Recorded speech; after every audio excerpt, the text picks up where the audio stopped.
함께 읽은 욥기서 34장에 있는 이 말씀을 통해서 하나님께서 주시는 은혜를 우리가 함께 나누기를 원합니다. 여러분, 이 욥기서 34장에는 욥을 정죄하는 이 엘리후의 말들이 기록이 되어 있습니다. 여러분, 욥의 세 친구와 욥을 비난하면서 시작했던 이 엘리후의 말은 이제 욥이 무슨 죄를 지었는지 그 죄를 지적하기 시작합니다. 먼저 여러분 1절에서 3절까지 보시면 이 엘리후는 당당하기보다는 어떻게 보면 좀 당돌하게 이런 말을 하게 됩니다. 지혜로운 자들아, 지식 있는 자들아, 내 말에 귀를 기울이라. 똑똑한 사람 내 말 좀 알아들어라, 이렇게 말합니다. 입이 음식을 맛을 구별하듯이 귀도 옳은 것을 또 그름을 분별하나니 누가 정의로운지 누가 선한지 한번 알아보자. 여기 오늘 본문에는 누가 선한가 우리끼리 알아보자, 이렇게 설명을 하죠. 누가 맞는지 한번 죄보자, 그렇게 시작을 하게 됩니다.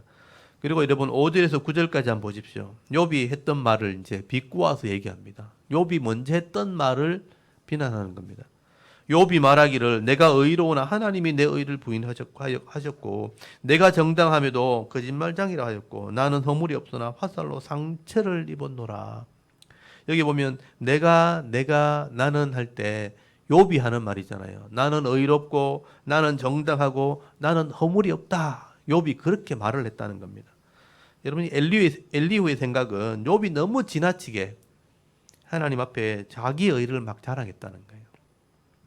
사람이 어떻게 하나님 앞에 스스로 내가 의롭다, 내가 정의롭다, 내가 바르다, 내가 죄가 없다, 감히 이렇게 말할 수 있겠는가? 자기는 하나도 잘못이 없는데 순전히 하나님께서 억지로 나를 거짓말쟁이로 만들어 놓고 죄인처럼 화를 쐈다. 욥이 그렇게 주장을 했다는 겁니다. 그래서 7절에 보시면요, 엘리후가 비꼬아서 얘기하는 거예요. 7절 한번 보십시오. 거기 보면 어떤 사람이 욥과 같으랴, 어떤 사람이 욥처럼 살 수 있겠는가, 비꼬면서 하는 말이에요. 욥이 진짜 의로운 삶을 산 것이 아니고 자기가 자기 의를 드러냈다는 거예요. 자기가 굉장히 의로운 것처럼 드러내면서 하나님은 공의롭지 못한 분인 것처럼 하나님을 욥이 비난했다고 말하는 겁니다. 그래서 7절을 보시면요, 욥이 여기 비방을 물같이 마신다 하잖아요. 여기 비방은 뭐냐? 하나님을 비방한다는 거예요. 욥이 하나님을 비방하는 것을 물 먹듯이 한다. 말만 꺼내면 하나님을 원망한다는 거예요. 악한 일을 행하는 자들과 한패가 되어서 악인과 함께 다니면서 이르기를 사람이 하나님을 기뻐하나 이게 무익하다. 신앙생활 하는 게 무슨 유익이 있는가? 그렇게 말했다는 거예요. 여러분, 엘리후는 욥이 자기가 의롭다는 것을 주장하기 위해서 하나님을 불의한 하나님으로 만들어 버렸다고 지금 엘리후가 주장을 하는 겁니다. 욥이 이렇게 말한 걸 볼 때 분명히 욥은 악한 사람이다.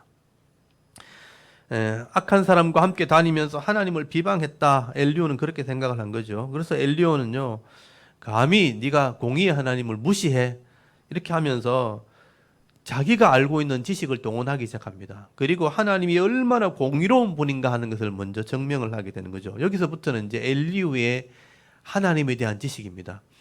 그래서 거기 10절부터 동그라미가 쳐져 있죠. 여기서부터 엘리후가 자기가 알고 있는 하나님에 대한 지식, 그러니까 이걸 하나님의 신지식이라고 그러는데요, 자기의 신앙에 대해서 말을 하게 되는 것입니다. 이 부분은 우리가 좀 인정을 해야 될 부분이죠. 엘리후도 하나님을 믿는 사람이고 하나님에 대한 지식이 있는 사람이죠. 엘리후가 이런 정도의 하나님을 알고 있다, 이건 좀 인정을 해야 될 부분입니다. 그래서 10절부터 보시면 엘리후가 하나님의 공의에 대해서 먼저 이야기를 하게 됩니다. 여러분 10절 보십시오. 그러므로 너희 총명한 자들아 내 말을 들어라. 하나님은 악을 행하지 아니하시며 전능자는 결코 불의를 행하지 아니하시고 사람의 행위를 따라 갚으사 각각 그의 행위대로 받게 하시나니 진실로 하나님은 악을 행하지 아니하시며 전능자는 공의를 굽히지 아니하시느니라.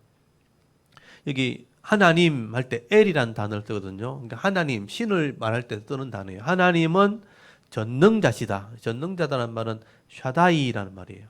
그러니까 하나님은 전능자신데 하나님은 악을 행하지 않는다. 그리고 공의로운 분이다.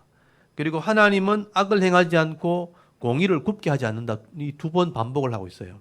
강조를 하고 있다는 겁니다. 그래서 하나님은 전능자는 이렇게 반복이 돼 있어요. 그러니까 이 부분은 묘하게 이 엘리후가 알고 있다는 거예요. 하나님은 공의롭게 이 땅을 다스리시는 분이다. 그래서 절대로 악을 행하지 않는 분이다. 공의를 굽게 하지 않는다는 거예요. 그리고 13절부터 보시면 하나님이 그 공의를 어떻게 이 땅을 다스리는가, 하나님의 섭리, 하나님의 주권에 대해서 이야기를 하게 됩니다. 먼저 하나님께서는요, 사람들의 생명을 다스리시는 분이에요. 생사화복이라 그러죠. 생사화복을 우리를 주관하시는 분이 하나님이라. 그래서 거기 13절 한번 보십시오. 누가 땅을 그에게 맡겼느냐? 누가 온 세상을 그에게 맡겼느냐? 여러분, 땅과 온 세상은 하나님께서 창조하신 거예요. 누가 사람들이 뭐 하나님께 맡긴 게 아니라는 거예요. 누가 맡겨서 하나님이 땅을 다스리고 온 땅을 지배하는 게 아니라는 것입니다. 하나님은 창조주가 되시고 우리를 다스리시는 분입니다. 그리고 하나님께서 우리의 생명을 다 주관하시는 거예요. 14절 보십시오. 그가 만일 뜻을 정하시고 그의 영과 목숨을 거두실진데 모든 육체가 다 함께 죽으며 사람은 흙으로 돌아가리라. 이 진리는 우리가 변하게 할 수 없는 거예요. 우리가 태어나고 죽는 것을 우리가 마음대로 못해요. 하나님이 뜻을 정하시면 영혼을 거두가시는 분인 거예요. 그러면 죽는 거예요. 죽어서 이 몸은 흙으로 돌아가는 것이다. 하나님께서 그 생명을 주관하신다. 모든 육체가 그래서 죽음으로 끝나는 거예요. 모든 육체는 흙으로 돌아가는 것입니다. 그런데 감히 욥이 이런 하나님을요, 의롭지 못하다고 비방을 했다는 거예요. 여러분 16절 한번 보십시오. 16절에 보시면 이게 욥을 비난하는 말이에요. 만일 네가 할 때 너는 욥을 말하죠. 욥이 총명이 있거든 이것을 들으면 내 말소리에 귀를 기울이라. 정의를 미워하시는 이시라면 어찌 그대를 다스리시겠느냐. 의롭고 전능하신 이를 그대가 정죄하겠느냐. 정죄한다는 말은 하나님을 죄인 만들었다 이 말입니다. 엘리후는 욥이 의롭고 전능하신 하나님을 정죄했다. 죄인 취급했다. 그렇게 주장합니다. 그래서 엘리후가 생각할 때 이게 욥의 죄라는 거예요. 자기는 의롭다고 주장하고 하나님은 죄가 있다고 그렇게 말했다. 이건 욥의 죄라. 그리고 18절부터 보시면요, 엘리후가 하나님의 통치에 대해서 말씀을 하게 됩니다. 하나님 앞에서는 어떤 세상의 왕들이라도 쓸데없는 거죠. 그리고 지도자, 이 방백들도 다 악하다고 하나님 말씀하시는 거예요. 그리고 고관들의 편에 하나님 들어주지 않아요. 고관들의 편을 들어주지 않고 부자나 가난한 자나 다 하나님께서 만드신 피조물들이라 하나님이 지으신 바 됨이라 그렇게 말씀을 합니다. 그러므로 하나님께서는요, 이런 왕들, 고관들, 부자들, 가난한 자들 한순간에 다 죽일 수 있고요, 또 손대지 않고 없앨 수도 있는 분이라 그렇게 말을 합니다. 이게 하나님의 주권을 얘기하는 거예요. 그리고 21절에서 22절까지 말씀해 보시면요, 그는 사람의 길을 주목하시고 사람의 모든 걸음을 감찰하시나니 행악자는 숨을 만한 흑암이나 사망의 그늘이 없느니라. 하나님이 이 땅을 다 다스리시는데 그 길들을 가는 삶을 다 지켜본다는 거예요. 그리고 그 걸음을 하나님이 조사한다. 자세하게 조사하고 계시다는 거죠. 그래서 그 중에 행악자, 악을 행하는 자가 있다면 절대로 피할 수 없습니다. 흑암이나 그늘에 숨을 수 없다. 반드시 심판하시되, 또 그런 사람들을 통해서 억울함을 당하는 사람, 이 고통당하는 사람들이 호소하고 부르짖게 되어지면 하나님이 그 소리를 들으시고 이 악한 자들이 설치지 못하도록 다 심판하신다는 것입니다. 그래서 여러분 23절 한번 보십시오. 23절에 보면 하나님은 사람을 심판하시기에 오래 생각할 것이 없어요. 다 계산하고 계시기 때문에 바로 심판하시죠. 오래 생각할 것이 없으시니 세력 있는 자를 조사할 것이 없이 꺾으시고 다른 사람을 세워 그를 대신하게 하시느니라. 세상의 왕들을 갈아치운다는 거예요. 그러므로 그는 그들의 행위를 아시고 그들을 밤사이에 뒤집어 흩으시는도다. 하나님이 나라를 그렇게 다스린다는 것입니다. 하나님께서는요, 저울로 다 달아보시는 거죠. 여러분, 세상이 이 공동체가 이렇게 세워져 나갈 때 반드시 지도자가 있고 따르는 사람이 있잖아요. 근데 그 지도자를 하나님께서 다 세우신다는 거예요. 근데 그런 지도자들이 악을 행하게 되면 하나님이 저울로 다 달아보시다가 악을 행하게 되어지면 그 권력자들을 하나님이 한순간에 꺾어버리시는 겁니다. 그래서 세상이 돌아간다는 거죠. 그래서 다른 사람이 그것을 대신하게 하신다. 이게 세상의 왕들의 역사라는 것입니다. 여러분 인류 역사를 이렇게 공부해 보면 우리나라 역사도 마찬가지지만 모든 역사는 동일합니다. 시대를 따라서 이런 권력자가 세워졌다가 악을 행할 때 또 반정이 일어나서 뒤집어지고 다른 사람이 그 자리를 대신하게 되는 거예요. 또 통치를 하다가 또 악하면 또 뒤집어지고 그렇게 세상이 흘러간다는 거죠.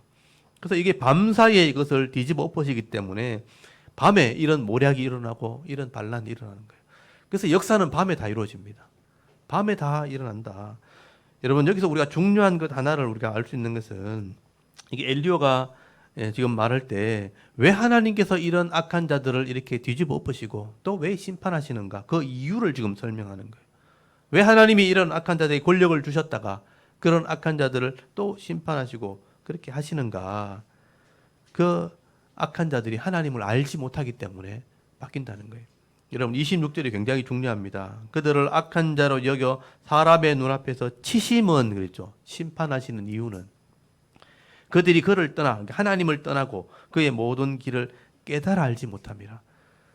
이 권력자가 될 때 대부분 사람들은 겸손하기 시작하는데 내가 어떻게 그 일을 하냐 그러면서 권력을 잡는데 딱 잡으면요 그때부터 타락하기 시작하는 거예요.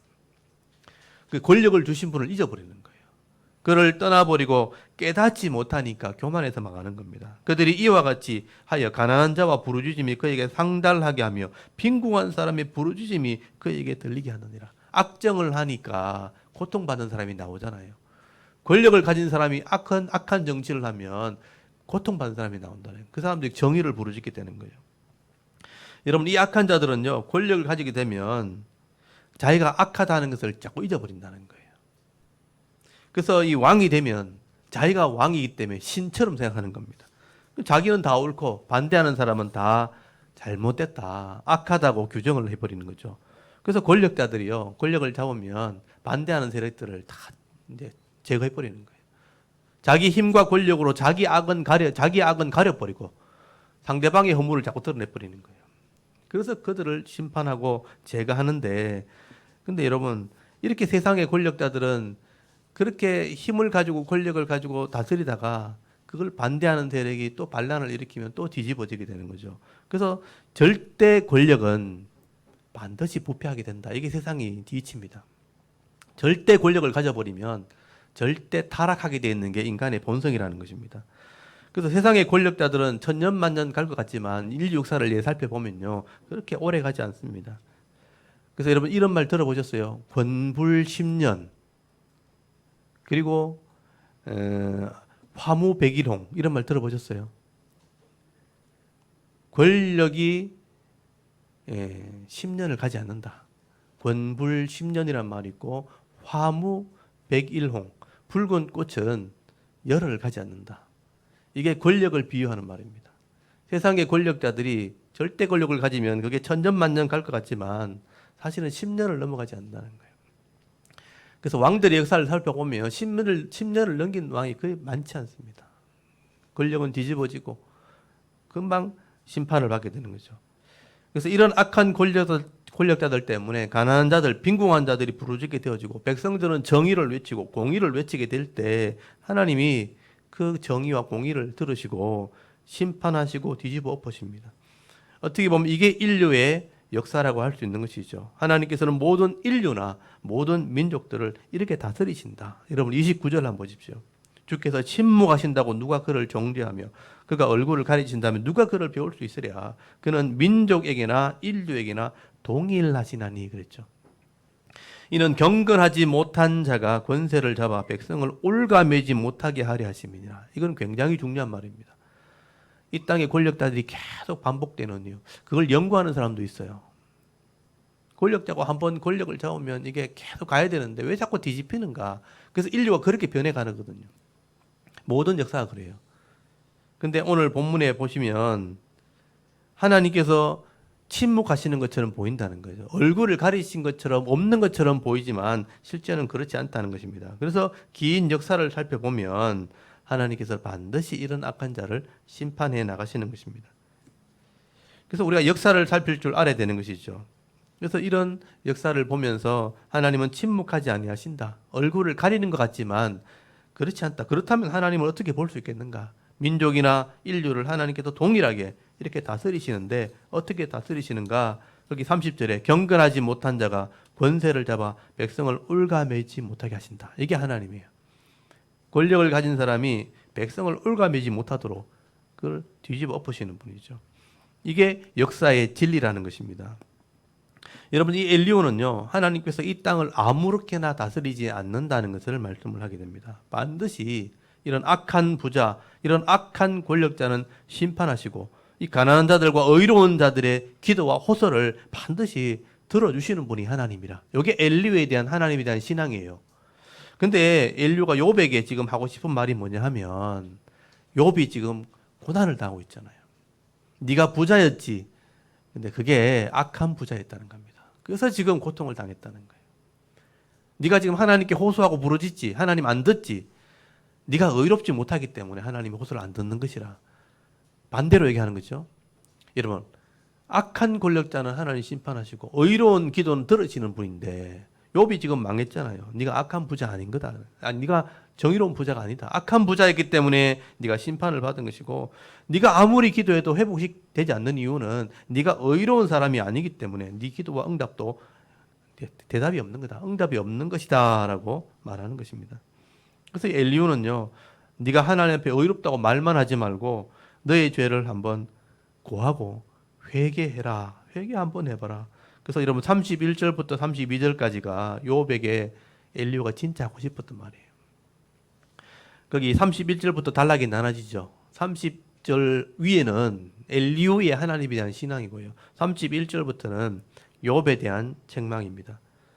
그대가 하나님께 아뢰기를 내가 죄를 지었사오니 다시는 범죄하지 아니하겠나이다. 내가 깨닫지 못하는 것을 내게 가르치소서. 내가 악을 행하였으나 다시는 아니하겠나이다 하였는가? 이렇게 말하죠. 질문을 하고 있는 겁니다. 아마 이 질문은 아마 굉장히 큰 소리로 했을 겁니다. 아마 삿대질을 내가면서 큰 소리 했을 거예요. 당신이 의롭다고 하는데 하나님 앞에 진지하게 당신 죄를 지었다고 한번 회개해 봤습니까? 이렇게 얘기했을 거예요. 만약에 당신이 깨닫지 못했다면 내게 가르쳐 달라고 기도는 해 봤습니까? 또 내가 악을 행했다면 다시는 죄를 짓지 않겠다고 그렇게 기도는 해 봤습니까? 하면서 따지면서 지금 질문을 하는 겁니다. 여러분, 이 엘리후는요, 욥에게 지금 강하게 책망을 하고 있는 것입니다. 네가 스스로 의롭다고 말하지 말고 진정으로 한번 회개해봐라. 그렇게 말하는 거죠. 근데 만약 이 욥이 이런 회개를 거부한다면 하나님께서 너의 죄를 그냥 용서해 주겠는가? 하나님께서 이 의를 행하시는 분이고 공의를 굽게 하지 않는 분인데 하나님의 속성상 네가 만약에 회개를 거부한다면 반드시 너를 용서하지 않을 거다. 그렇게 말하는 거죠. 여러분, 이것은 내가 할 수 없는 것이 아니기 때문에 이 엘리후의 입장에서는 내가 그걸 할 수 있는 부분이 아니고 네가 해야 될 부분이다. 그거는 내가 어떻게 해줄 수 있는 부분도 아니고 네가 스스로 결단하고 순종해야 되는 부분이기 때문에 네가 알아서 해라. 거기 한번 보십시오. 33절 한번 보십시오. 하나님께서 그대가 거절한다고 하여 그대의 뜻대로 속전을 치르시겠느냐, 용서하겠느냐? 그러면 그대가 스스로 택할 것이요 내가 할 것이 아니니 그대는 아는 대로 말하라. 이건 내가 할 수 있는 부분이 아니다. 당신이 해야 되는 거다. 네가 스스로 알아서 해야 될 부분이다. 알아서 해라. 그렇게 권면을 하게 되는 것이죠.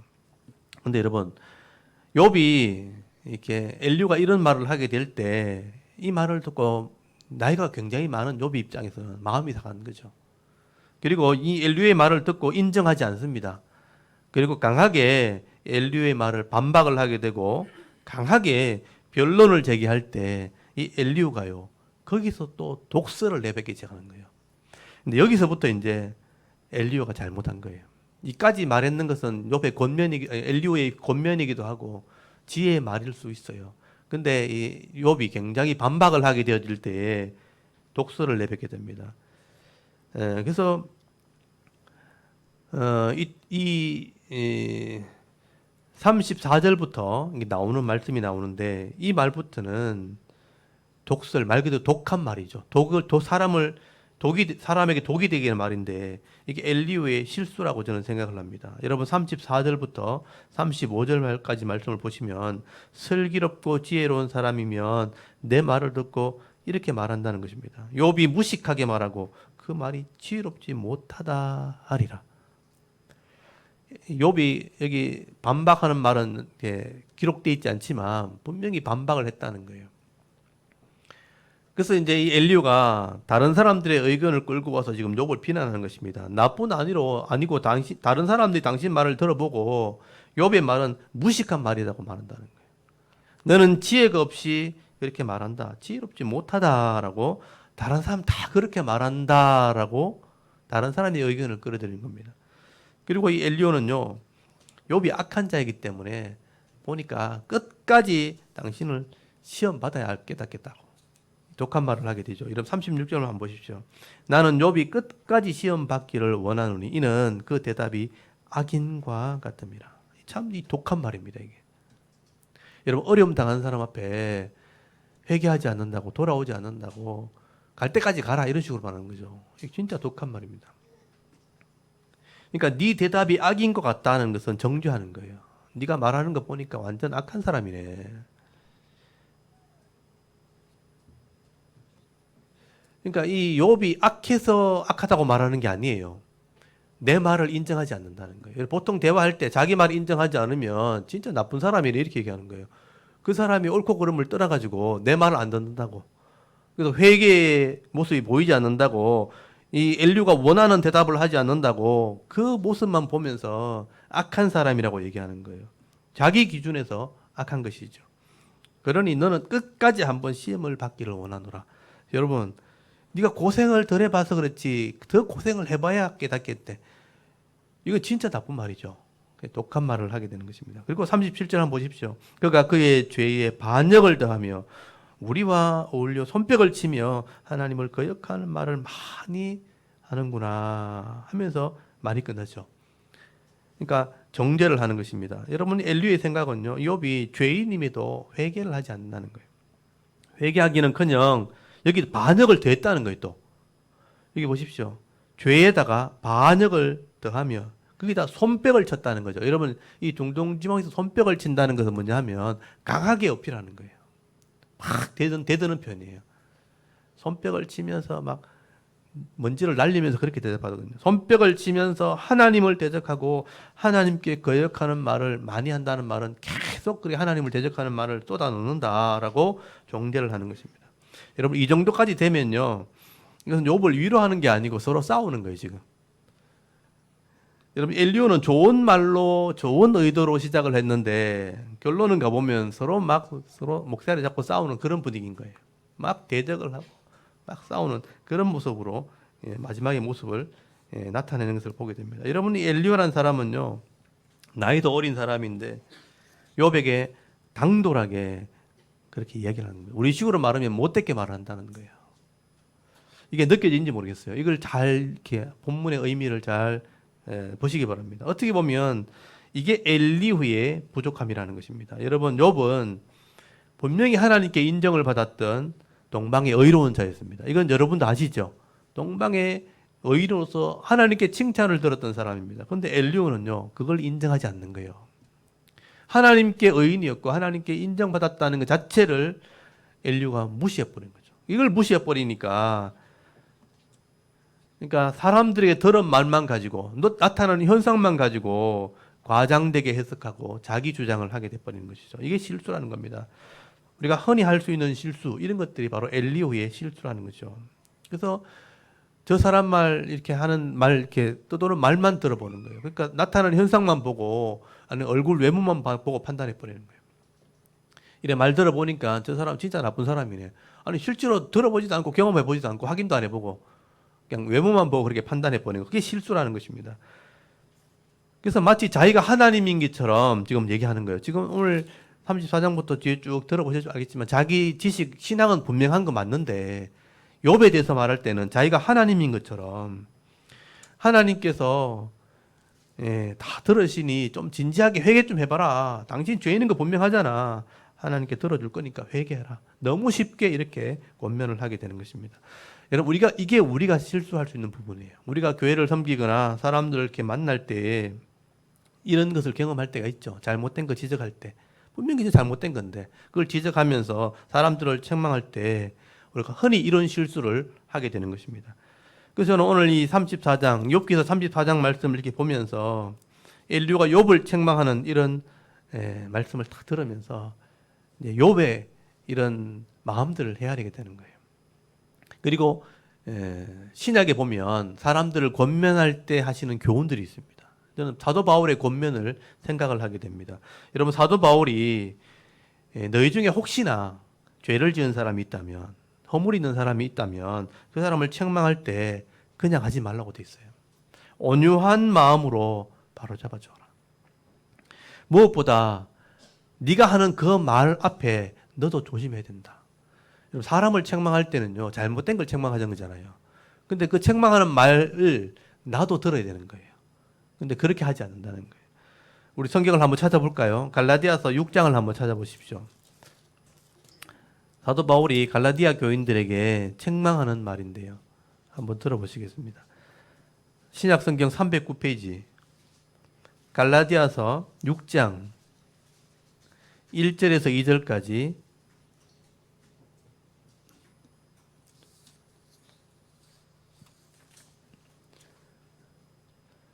갈라디아서 6장을 찾으셨으면 우리 3절까지 한번 읽어보겠습니다. 1절에서 3절까지를 한번 천천히 읽어보겠습니다. 시작. 형제들아 사람이 만일 무슨 범죄한 일이 드러나거든 신령한 너희는 온유한 심령으로 그러한 자를 바로잡고 너 자신을 살펴보아 너도 시험을 받을까 두려워하라. 내가 짐을 서로 지라 그리하여 그리스도의 법을 성취하라. 만일 누가 아무것도 되지 못하고 된 줄로 생각하면 스스로 속임이라. 아멘. 여러분 여기 잘 보시면요. 사도 바울이 권면하는 말이죠. 이 바울이 영적인 사람이잖아요. 또 능력 있는 사람이죠. 성령의 능력 있는 사람인데 이 바울이 볼 때도 무슨 범죄한 사람이 있을 때 분명히 죄를 지은 사람이에요. 그를 책망할 때도 과격한 말로 하면 안 된다는 거예요. 온유한 마음으로 바로 잡아주고 더 중요한 것은 나도 나 자신이 말씀 앞에 살펴야 된다. 그래서 나도 이 자신을 살펴보면서 시험받지 않도록 두려워하면서 말을 해야 된다. 이게 굉장히 중요한 부분이에요. 쉽지 않은 부분이에요. 여러분 우리가 교회에서 또는 성도를 대할 때 또는 직장에서 사람들을 대할 때 우리 자녀들을 이렇게 잘못된 것을 지적할 때 다 마찬가지입니다. 자칫 잘못하면요. 나는 완전한 사람이고 나는 아무리 허물이 없는 사람인 것처럼 상대방을 막 책망하거나 정죄할 때가 있다는 거예요. 분명히 잘못된 건 맞지만 나는 아무 잘못 없는 것처럼 완벽한 사람인 것처럼 그렇게 말하는 거예요. 그러면 엘리후처럼 돼버리는 거예요. 그래서 다른 사람의 허물을 지적할 때는요. 나도 그 지적하는 말씀 앞에 내가 부끄러움이 없는지 살펴봐야 되는 거예요. 그래서 온유한 마음으로 겸손한 마음으로 해야 되는 것입니다. 만약에 제가 예를 들어서 우리 자녀들이 잘못했을 때 부모님이 흥분해가지고 막 닦아 씌우고 책망을 하고 가격하게 막 책망을 하고 막 무한을 주면 자녀들이 속으로는요. 아버지는 엄마는 이렇게 하는 거예요. 자기도 잘못하면서 왜 나만 그래? 이렇게 얘기한단 말이에요. 그런 마음을 가져버리면 이렇게 책망하고 이렇게 교훈하는 말이 아무 유익이 되지 않습니다. 마음을 닫아버리면 아무런 유익이 되지 않는 거죠. 그래서 허물이 분명히 있는 건 맞지만 너무 과격하게 말해버리면 그 허물을 고치는 데는 아무리 유익이 없습니다. 이게 어떻게 보면 사람들의 죄성이라고 할 수 있어요. 우리 속에는 그런 죄성이 다 있는 겁니다. 그래서 바울은 책망하는 자가 한번 보십시오. 거기 갈라디아 6장 3절에 만일 누가 아무것도 되지 못하고 된 줄로 생각하면 자기는 그렇게 못하면서 자기는 다 된 것처럼 그렇게 막 책망을 하게 되어지면 유익이 되지 않는 겁니다.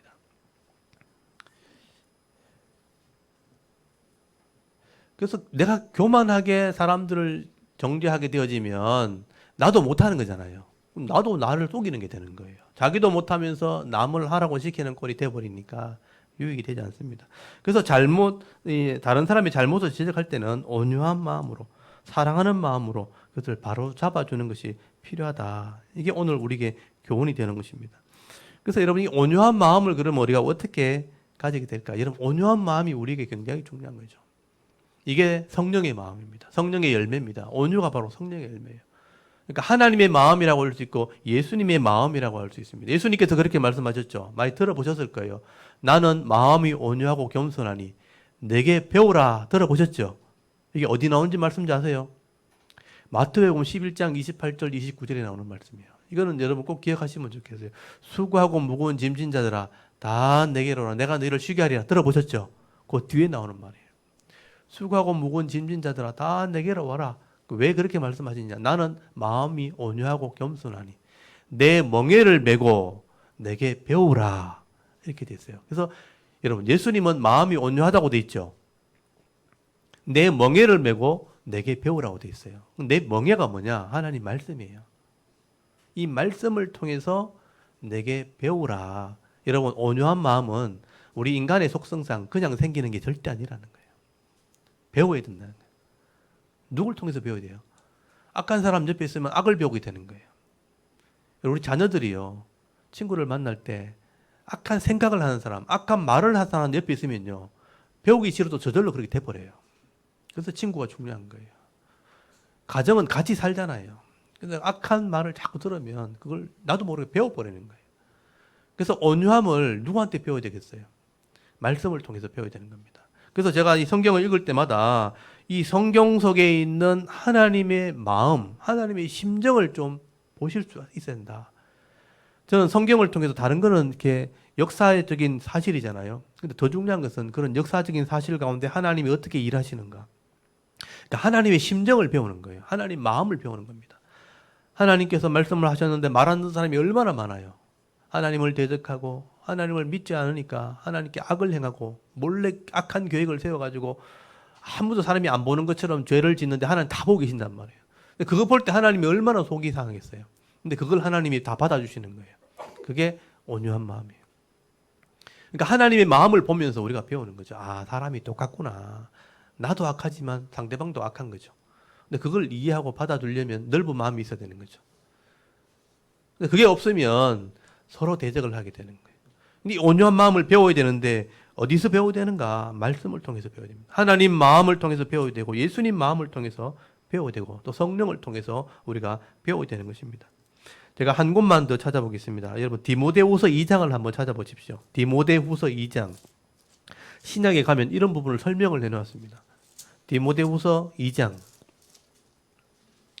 23절에서 26절까지 말씀. 이게 사도 바울이 마지막으로 쓴 편지죠. 사도 바울이 마지막으로 쓴 편지이기 때문에 굉장히 성숙한 상태에서 쓴 거죠.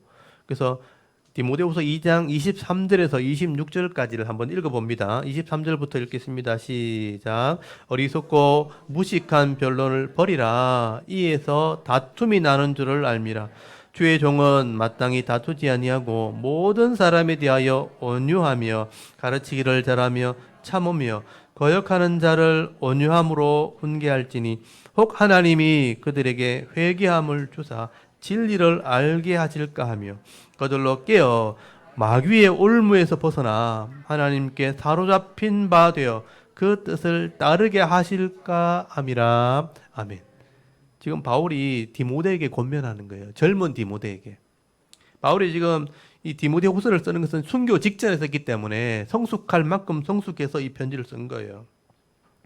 이 젊은 디모데가 목회를 할 때 얼마나 힘들겠는가, 말 안 듣는 사람 만나면 얼마나 이렇게 많이 싸우겠는가, 그러면서 권면하는 말이죠. 그래서 무식한 변론하지 마라. 어리석고 무식한 변론을 버려야 된다. 이 변론이 뭐냐? 말싸움이에요, 말싸움. 말싸움 하지 말라는 거예요. 이런 말싸움은요, 자기가 이기려고 하는 거기 때문에 둘 다 유익이 안 되는 거예요. 거기 보시면요, 14절도 한번 보세요. 2장 14절. 너는 그들로 이 일을 기억하게 하며 말다툼을 하지 말라. 하나님 앞에서 엄히 명하라. 이는 유익이 하나도 없고 도리어 듣는 자들을 망하게 한다. 말싸움은요, 유익이 하나도 없어요. 감정을 섞어서 말싸움하는 거 있잖아요.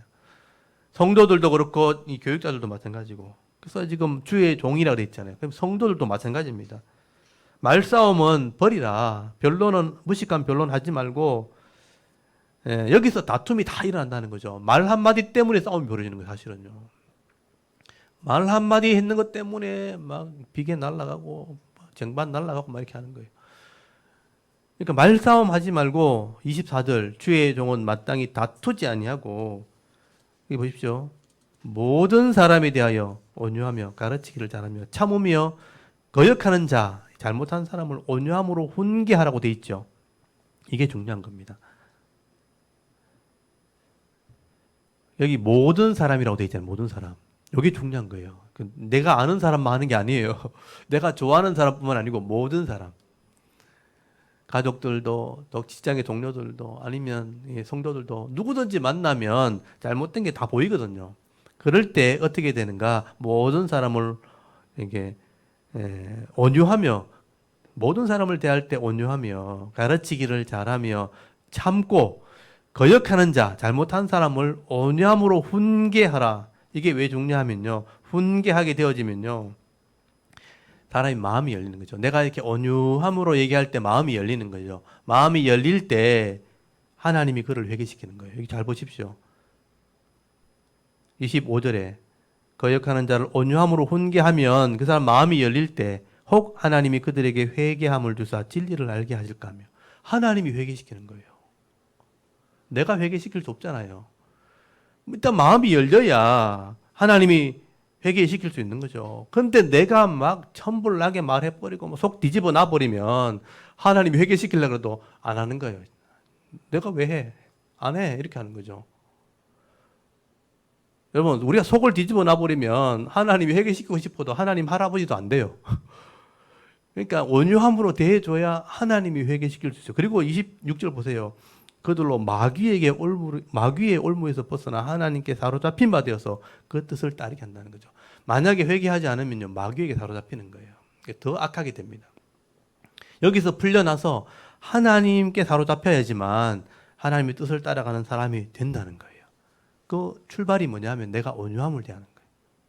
그래야 하나님이 역사하실 수가 있는 거예요. 그래서 우리가 이것을 배워야 된다는 것입니다. 그래서 베드로 전서 3장 4절에 보면요, 이 사람 마음속에 있는 숨은 사람을 온유하게 하고 안정된 심령에 썩지 않을 것으로 알아. 이런 하나님 앞에 값진 것이다. 여러분, 온유한 마음이 값진다는 거예요. 굉장히 귀하다는 거예요. 쉽지 않다는 얘기입니다. 사람이 숨은 마음, 속에 있는 마음이 온유하게 되는 것은요, 하나님 앞에 값진 겁니다. 그러니까 다툼을 멈추게 할 수 있는 거예요. 그리고 사람을 변화시킬 수 있는 거죠. 그래서 온유함으로 대하는 것을 배워야 된다. 마태복음 11장 29절에 나는 마음이 온유하고 겸손하니 내 멍에를 메고 내가 배우라. 그래야면 너희 마음이 평안을 누린다. 쉼을 얻게 될 것이다. 라고 말씀을 하게 됩니다. 저는 이 온유한 마음이 굉장히 중요하다고 생각합니다. 개인적인 성품이 다 다를 수 있죠. 급한 사람도 있고 빠른 사람도 있고 조용한 사람도 있지만 그거는 자기 성품이고, 사람을 대할 때는 온유함을 배우셔야 한다는 거죠. 온유한 마음으로 사람을 배울 때, 하나님 말씀을 배울 때, 또 내 멍에를 메고 이 온유함을 배우게 되어질 때에 우리가 사람을 변화시킬 수 있는 것입니다. 또 유익된 삶을 살 수 있게 되는 것입니다. 그래서 우리가 이 하나님 말씀을 좀 잘 배워야 되는 거죠. 우리가 전체를 빨리 이해를 하고 난 뒤에 그 속에 한 권 한 권, 또 한 말씀 한 말씀 속에서 하나님 마음을 이해하게 되어질 때 이 하나님의 넓은 마음, 이 하나님의 온유한 마음을 배울 수 있게 되어지는 것입니다. 여러분, 시편 119편 165절에 보면요, 주의 법을 사랑하는 자에게는 큰 평안이 있으니 그들에게 장애물이 없으리로다. 여러분, 주의 이 말씀을 사랑하는 사람들, 주의 법을 사랑하는 사람들은요, 큰 평안을 누리게 돼요. 그리고 인생에 장애물이 없게 된다는 거예요. 온유한 사람이기 때문에 그렇습니다. 이게 우리가 배워야 될 부분입니다. 그러면 오늘 우리가 이 엘리오의 모습을 다시 한번 보십시오. 엘리오가 참 좋은 말로, 좋은 의도로 자기 신앙을 고백하고 하나님의 다스리심을 선포했는데 욥이 자기 말을 듣지 않는다고 막 이렇게 대적을 해버리니까, 네가 고생을 덜 해서 그렇지, 네가 고생 더 해봐야 알겠네, 이러면서 이렇게 사람들의 마음을 더 악하게 한다, 더 힘들게 만든다는 것입니다. 그러면 이 엘리오의 모습, 이 엘리오가 욥을 대하는 모습과 이 바울의 이 권면하는 이 말씀들을 여러분 묵상하시면서 과연 우리는 어떤 삶을 살아야 될 것인가, 여러분 은혜를 받을 수 있길 바랍니다. 자신을 돌아볼 수 있길 바랍니다. 오늘도 우리 이 말씀들을 묵상하시면서 혹 내가 다른 사람을 권면할 일이 있다면, 또 자녀들을 또 권면할 일이 있다면 이 엘리오처럼 바른 말을 하되 예수님처럼 온유한 마음으로 서로가 서로를 돌아보게 될 때 함께 위로도 받고 함께 복을 받으면서 남은 생애를 우리가 살아갈 수 있는 저와 여러분의 이런 영적인 삶의 모습이 되실 수 있기를 주의 이름으로 축원합니다. 아멘. 잠깐 우리 기도드리겠습니다. 하나님, 오늘도 우리가 주의 말씀 앞에 엎드리게 하시고